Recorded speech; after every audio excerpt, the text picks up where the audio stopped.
ending I thought they were going to do, but I wasn't sure if they were going to do. Yeah, it's a mean ending though. It is, but that's half the part with some of these films where it's just like everything is so beyond fucked. How good of an ending can you actually get when you write yourself into this? That's true. They basically what they were doing is they were writing how fast how fast can these characters head straight into oblivion. Yeah. So we have the Nova Corps shoot them out of the sky in a really great dogfight, and then Blade falling in style as they go down.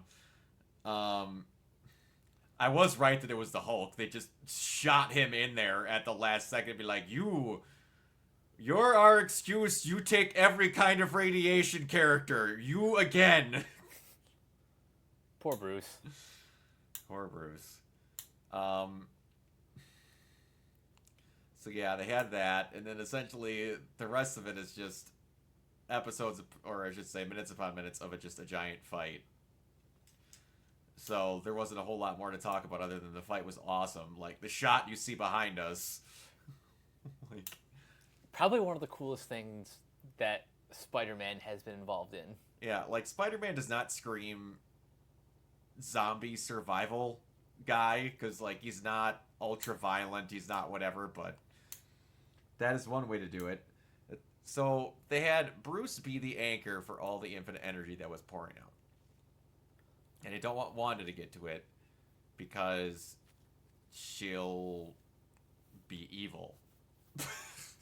It's Yeah. essentially what it is. Um, so we got to see some people that were from Doctor Strange. We got to see Hope at the end there. Zombified Thor, which I was like, yeah, they're going to do that. We got to see Blade just get roasted alive.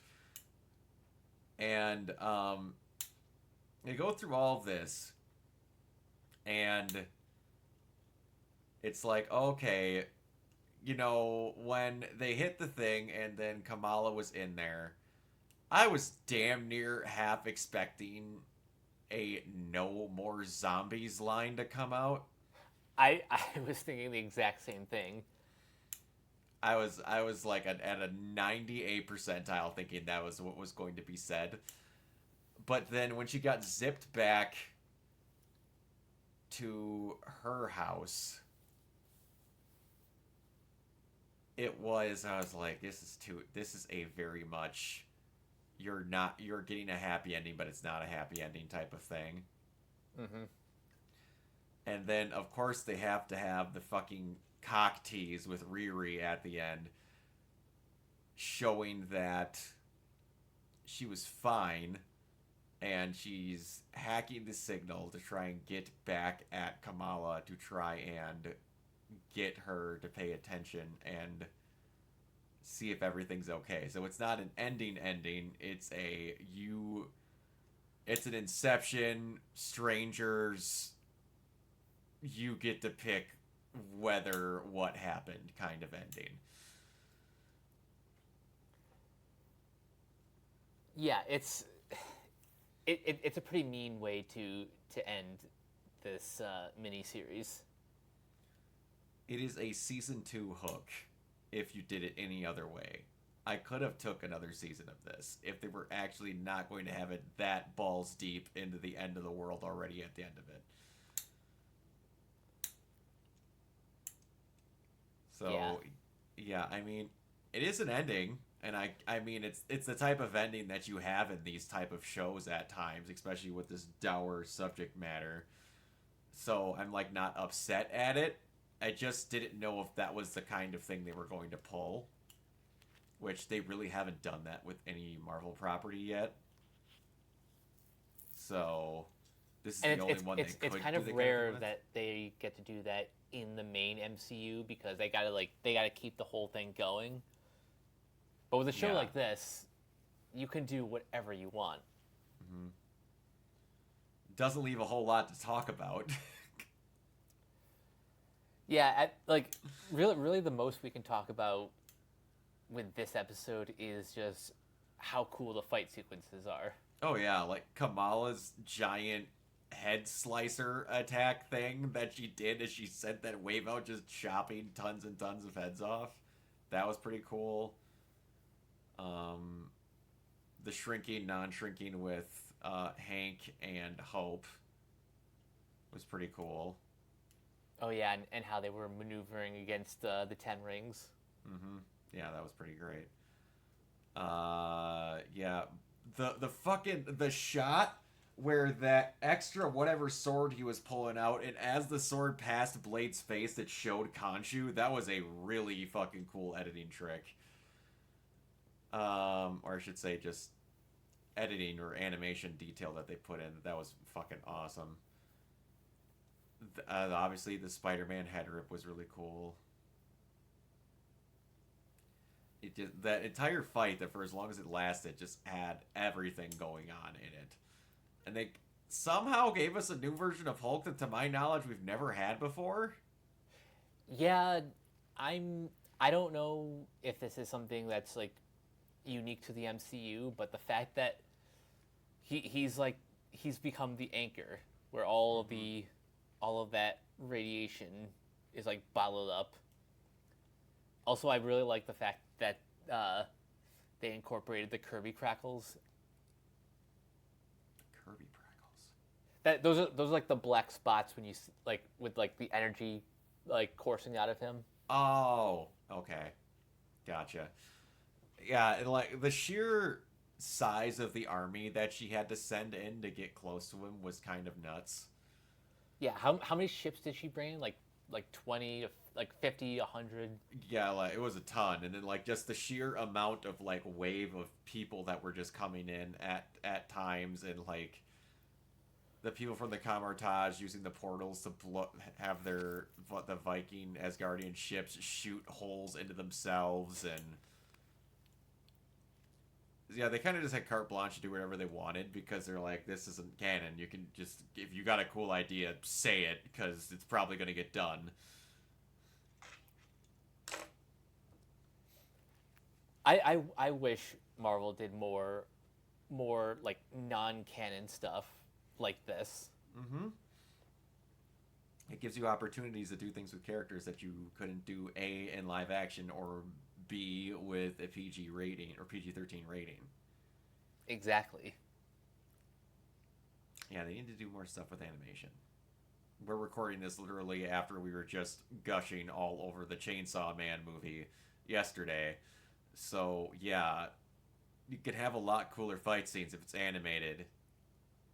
Do more stuff with animation. Yes. Give up this animation is for children horseshit. Yeah, it's 2025. That narrative can be flushed right down the toilet. So stupid. It's so fucking stupid. If animation is for children, go take your kids to the Chainsaw Man movie and see who looks like the moron in that situation. Mm-hmm. It's gonna be you for taking your kids to a very adult thing. Yeah, this was good. It was a very much a zombie style of writing, like shit is bad, people are gonna die. It was just cool to see it in the Marvel setting. Yeah. But it does feel at times like this thing kind of just got lost. Like, this is I know I said it before, this is the first thing they've ever done where the episodes didn't even have titles. Yeah, that was something I was not used to. Because, like, it could have just been the Underwater whatever, the Asgardian this, the Infinity Thor, or Hulk, or, like, anything. It was just episode 1, 2, 3, and 4. It kind of felt like they just had to get this thing out. I wonder if at one point this was meant to be a movie, but because it was going straight to Disney Plus, they said, what the hell? We'll break up into 4 episodes. Maybe. I'm not entirely sure, but I mean, I'm not saying it was bad. It's not. It was parts where you could feel where this was one of those last projects where they just had to kind of get it going. And they did a good job with it. But certain parts towards the end felt like they could have had more time to cook with. Yeah, I can see where you're coming from with that. I hate to say this is like an afterthought for Marvel, but at the same time, knowing the sort of creative overhauls that they've been doing in the last couple years, like this does seem like one of those just like, okay, it's one of our last things on the dock. Let's just put it out and hope people enjoy it. Yeah, and I did. It was a good thing. I think they should have released it a little bit later. Like this should have been a Halloween release. I, on the life of me, do not understand how this was not like dropped one at like all the episodes like leading into Halloween. Yeah, like if they started this like on Tuesday. Yeah. So you had all 4 episodes lead directly into the 31st. I don't know why they didn't do that. Man, that would have been cool. Yeah, except then they just release it randomly in the beginning of when the fuck was this? Was this last month? Yeah, they released it I think the last week of September. Yeah, that makes no sense. This doesn't interfere with anything. Why did you not release this in October? Right? And I'm pretty sure you've had this discussion earlier, because I know that at other points you've told me what the release date for this was, but it's just... It's weird. It is very weird. But ultimately, I'm glad I saw this. This was, like... so am I. The highs were very high. There weren't even that many lows. No. It's just... I would have wanted a bit more fleshed out. This is one of those ones where they should have stuck to the 6-episode format. Yeah. Yeah. But, yeah. Really enjoyed it. If you watched along with this, I hope you enjoyed it as well. You got anything else to say, Mike? I think we covered about everything. I would agree. Mike, where can everybody find you? You guys can find me on various social media sites at Captain K42. You can check out my quick thoughts on letterboxd.com/CoachK42. And you can follow Renegade Pop Culture on Facebook and Blue Sky at Renegade Pop Culture. You can also find us on YouTube, on Podchaser. Consider supporting our Patreon at patreon.com/Renegade Pop Culture. Listen to all of our podcasts on Spotify, Apple Podcasts, or wherever you listen. And last but not least, everything can be found at renegadepopculture.com. You need escape, so do we. Absolutely. You can find me ever at Organoid Zero, mainly on Twitch and YouTube.